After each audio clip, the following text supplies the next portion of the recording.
Saeed needs Penny's number so they can call her. And Desmond eventually time skips and goes to her address, which happens to be 423, two of the numbers, like 4 and 23. They have a conversation, and he tells her that he won't call her until December 24th, 2004, 8 years from where they are now. And she gives it to him, and he time skips back to the present.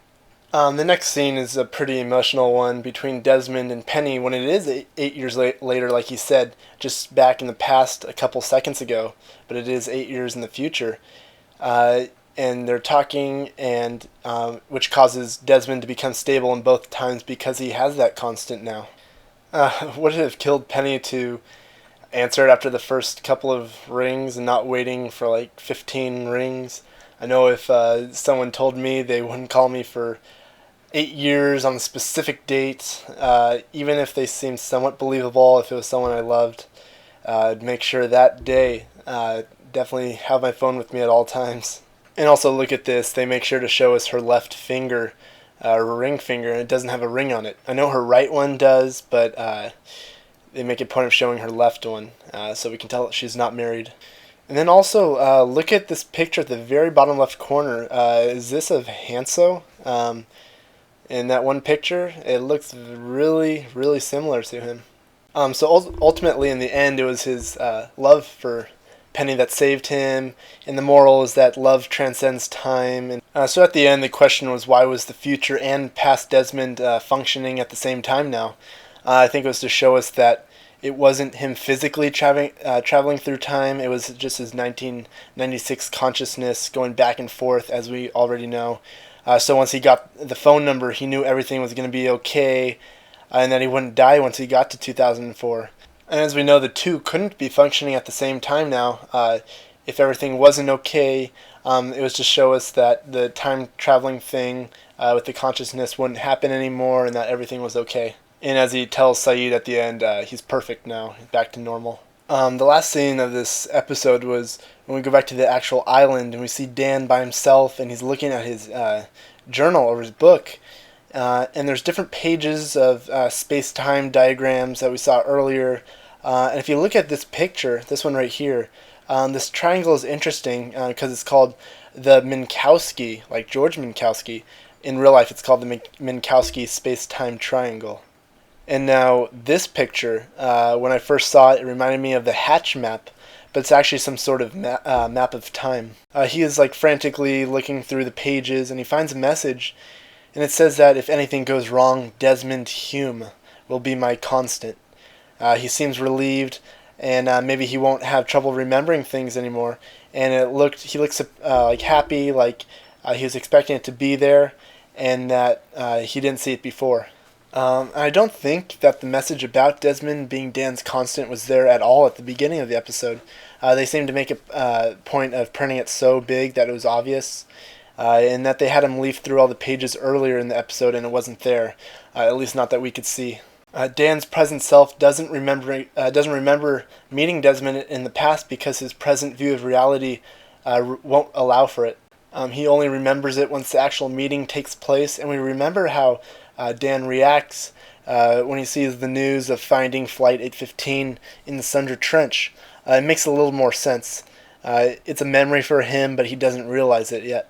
This could be why he didn't want to leave the island with Frank and those guys, because he knew he didn't have a constant yet, in that these effects would happen to him again. Another take on this could be that the 1996 Dan realizes that his experiments with time skipping work, and that if he ever wants to try it out on himself, he needs to make sure that he has a constant to protect himself from the same fate as his rat Eloise. He knows that he meets Desmond in 96 and then meets him again 8 years later in 2004. So he makes a note to himself that Desmond Hume could be a potential constant if he ever needs one.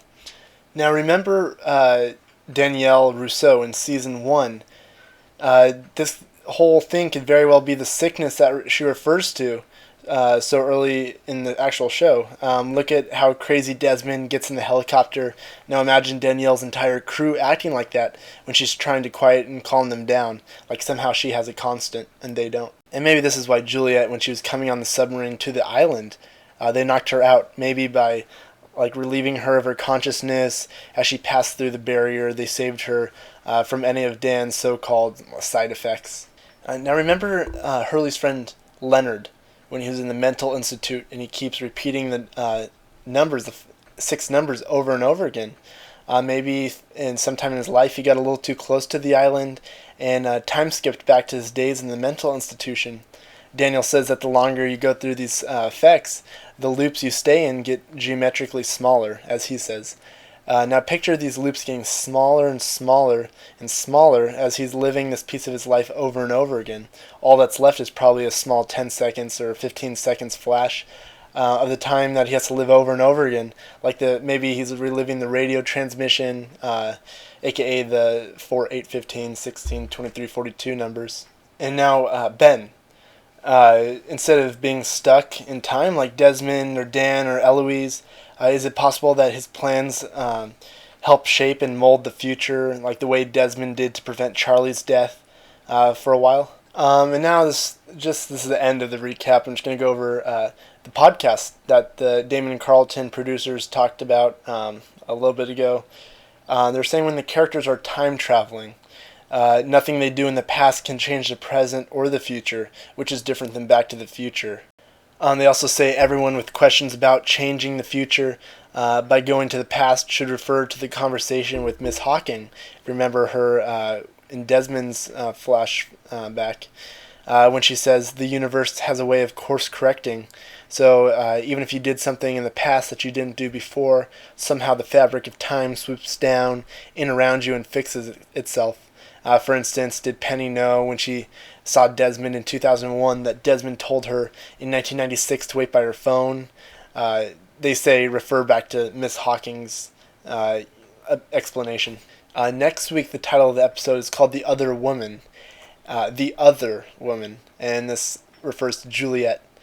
It's an episode about her, and we find out that in the first 5 minutes whether or not she's one of the Oceanic Six or not, even though she wasn't on the plane. We'll also hear about the others next episode, and specifically in episode 8 of The Temple and where they went to. And also, if you remember when Jack was in the courtroom last episode, the producers say that when he's mentioning about how 8 people survived the initial crash, those other 2 people aren't important to the story. It's just a story they made up, trying to make it seem more believable that people will die after a crash happens when they go to an island. And lastly, they say that there are specific spots on Earth that relate to the show and where the island could be. And they say that the polar bear that was in Tunisia was one of the spots. Okay, that's the end of this installment.